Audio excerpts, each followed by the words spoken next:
What is going on, everybody? Welcome back to Hot Take. Today we are in a 2014 Porsche 911 Carrera S. And it's pretty standard in here, although there are a few mods. Notably, it has an intake, a plenum, and a tune, and just some interior bits. One of the cool things, which, if you know these cars, some of you more knowledge enthusiasts might notice, is the cluster says Carrera S instead of the times 1000 on the tack there. Nice little touch. Just kind of some nice little things around the interior. Overall, though, it is pretty close to stock. And with that, let's go ahead and take it out on the road, see how she rips. Press the brake.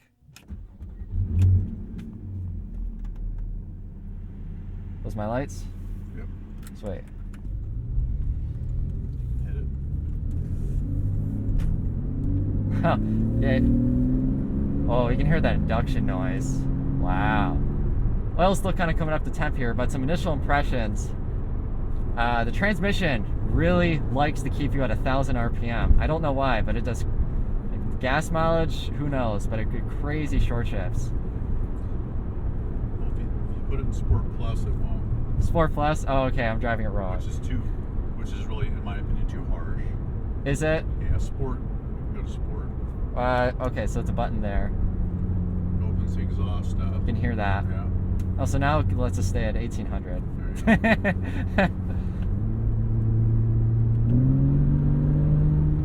I do like that induction noise. You kind of hear the exhaust too. It's a really good combination.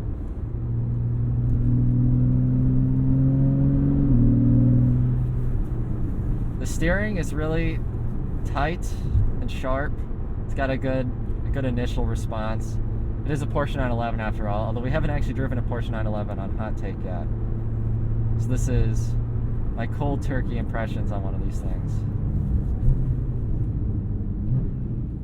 Transmission's pretty responsive. This is a PDK. Yeah. When you're on the track, do you have it in Sport Plus mode usually? Yeah. Okay. Well, no. I tried Sport Plus one, but it shifts a red line all the time.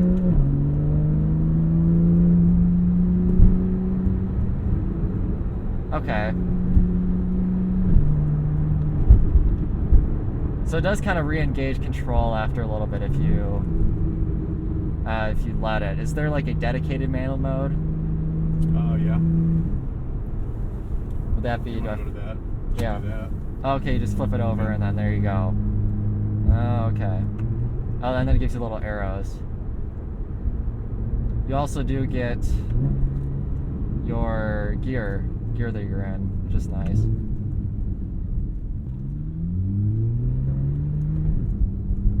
Try to get some RPM so it warms up quicker.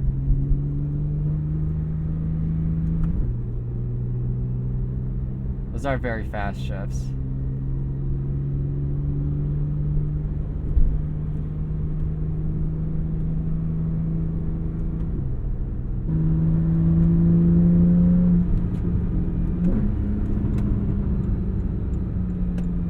So that Sport exhaust is fine. You don't need to. Yeah, This had a Remus on it when I got it, and so we put this. It came with the Sport exhaust. I put that back on. Yeah, it's a good sound. Yeah. You said you didn't like the Remus? No, it was too loud. This is a very nice, it's a nice sound. So this isn't Sport. In Sport Plus, does it get louder? No. Okay. That's exhaust the same. So.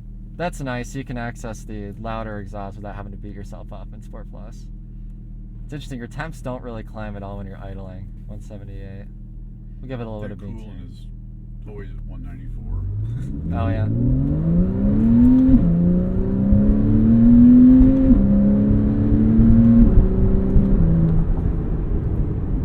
Ooh, you gotta really get into the brake pad there when they're cold. Aftermarket pads or? They're stock pads. Okay. I'll probably change that at some point. Yeah. These already feel really performance car-y. So once you go right up to the circles.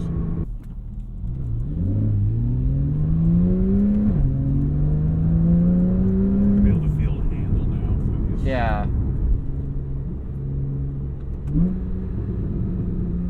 The gearing's really nice for the power band.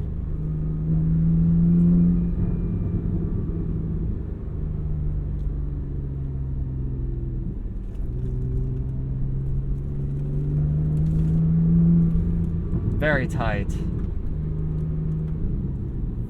That was nowhere near the limit at all. No. This car is very confidence inspiring.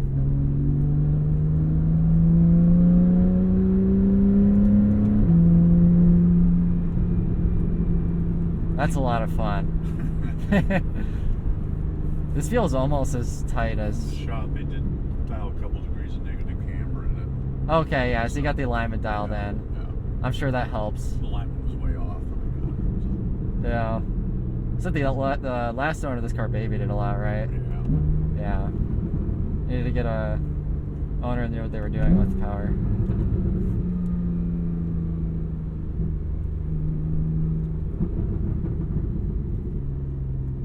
Some nice pops.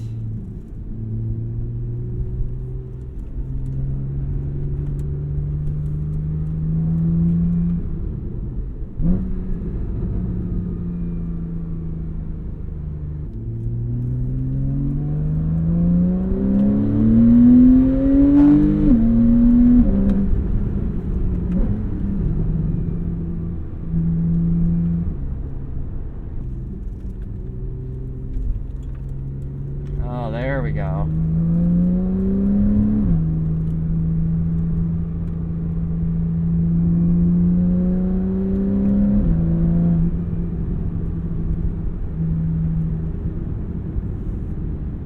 Now, people say they don't like the automatic transmissions, but they are really quick. Mm-hmm. You want to go performance driving, you just want to go fast, this is the way to go.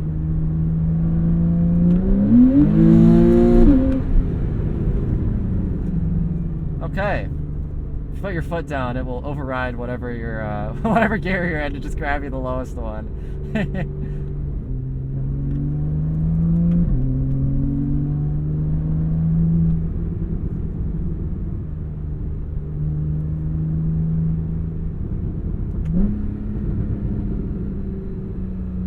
That crackles a lot.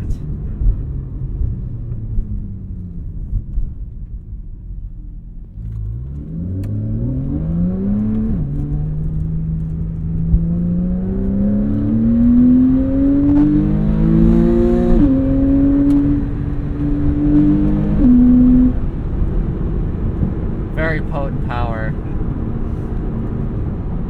The suspension is very tight, very communicative. You can feel what the car's... you don't have a lot of steering feel necessarily, but the suspension is communicating to you and you know exactly where the car is. The steering has a nice weight. How would you compare this to your M4? The M4's got more power. Yeah. All-wheel drive. Right. You don't work as hard in this car, maybe, but it's equal drivers. This car's not going to keep up with that M4. Yeah. There's too much. The M4 is too much newer. So I got the chance to drive an M4 comp, and it was, compared to this car, I think the M4 definitely had the performance, had the newer performance, but I think compared to, this is a 14, so was that the last year of the E92 M3 or the first year of the F80? I'm trying to think. I want to say that was the first of the F80. Yeah, I think so. So I think maybe compared to that, this would be, I think, a quicker car than that, because this is a lot smaller. Because by that time, the F80 the M3 got a lot bigger, and they went more after the sports sedan as opposed to the purebred sports car. This car's quicker than an E46. Oh, I can imagine, yeah.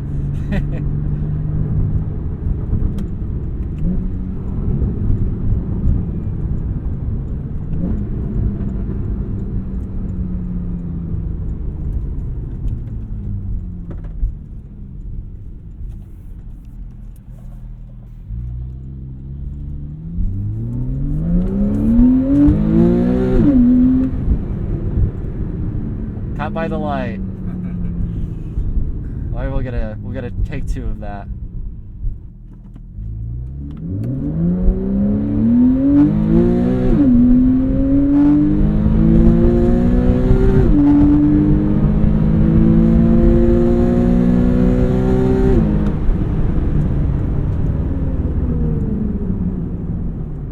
good brakes. Yeah. It's never lacking for brakes on the track. I can imagine. That was a really fast stop. This is why people like Porsche 911s. It's interesting too with the engine being in the rear. The front almost does feel a little bit lighter compared to a lot of the BMWs that I'm used to. Yeah. It feels different. It does feel different. I know this car is way too capable to come anywhere near the limit on the street. Maybe in an older one, that difference in feel would kind of become more apparent in a street setting. I know on some of the older ones, they call them the Widowmaker, the 911 Turbo, right? Yeah. That was because the rear end had a tendency to kick out because all the weight was in the rear. If you let off in the turn. In pit race, I kicked this out a couple times. How'd that feel? Turn 3, and I mean, it caught. You know, you turned in just slightly, and you got on the gas, and it catches. But part of the problem was that track is so coarse. It was really heating up tires.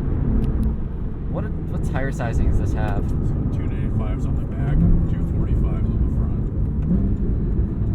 front. It's pretty wide. Yeah.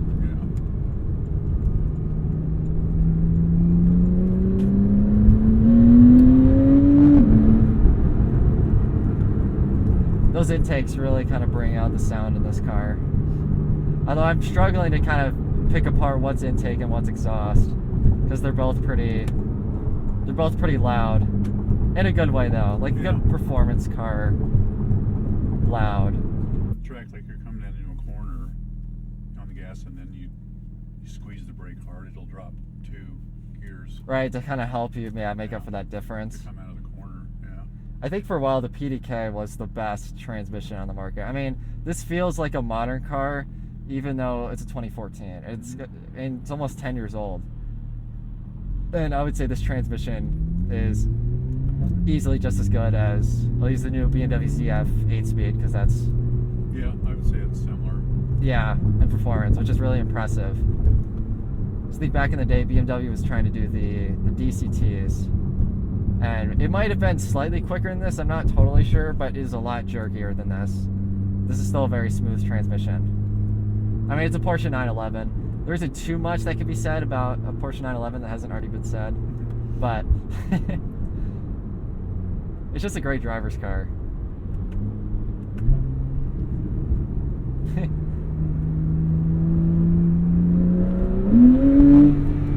Okay, it has a kickdown switch. At the bottom of the pedal, there's a little switch, and that if you hit that switch, then the car gives you the lowest gear. That's what it does. I thought that's what I felt at the bottom. In manual mode, yeah. So even in manual mode, it still drives a little for you.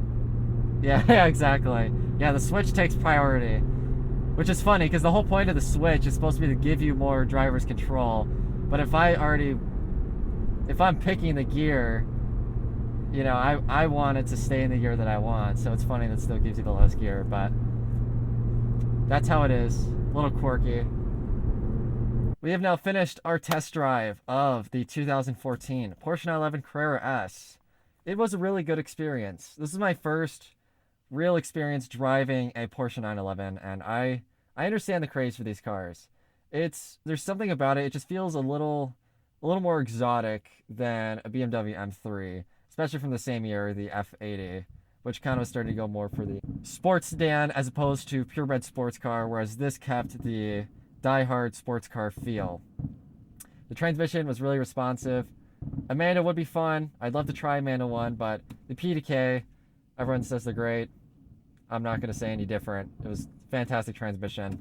The owner tracks this car. He said it's great on the track. I have no doubt believing that. It was honestly just a lot of fun, and I hope to drive many more 911s. But with that, let's go ahead and give this one a score. Utility. This Porsche 911 is usable for 2 people. Legroom is fine, and even given its sports car nature, the ride quality is not too bad. However, the front space could be better, and more notably, the rear seat room is atrocious. Not a lot of headroom, or legroom, or any room. It gets 3 out of 10. Features. There's a surprising amount in here. Heated and cooled seats, a personal favorite. many seat adjustments, a good infotainment system, etc. We always appreciate a good oil temp gauge as well. Materials are good, nice leather all around. The materials feel very purposeful. It gets a 7.5 out of 10. MPG, a 2014 Porsche 911 Carrera S with a PDK like this one is rated at 19 city and 27 highway, with a combined of 22, giving it a 5 out of 10. Cool factor. Any Porsche 911 is a cool sight. However, a 2014 model year is starting to enter age used car territory and losing its new thing novelty. I'll give it a 5.5 out of 10. Driver's feedback.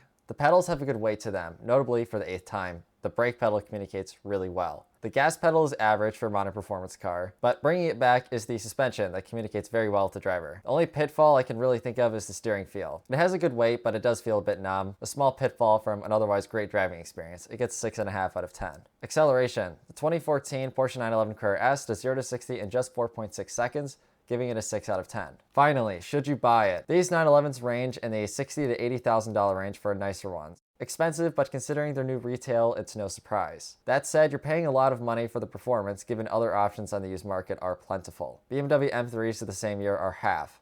Not to mention the Cayman and Boxster within Porsche's own lineup that regularly sell for 20 to 30 grand less than the 911. Lastly, the maintenance. It's not going to be easy, cheap, or fun. Take a look at this engine bay. Not great. It gets a 7 out of 15, putting it here on our list. Our closest comparison is probably the 2012 Mustang Boss. This feels a lot more refined than the Mustang, but value and maintenance are going to make this a lot less worth it than that car in my opinion. The Porsche 911 Carrera S is a fun car, but isn't quite as special as they used to be. In a modern era of 11 different 911 trims, it's hard to pick them out and really determine what about them is different or unique. That said, there is nothing that drives quite like a 911, and if you want that experience in a modern feeling package, without the price tag on a new one, the 991 911 is a solid performer.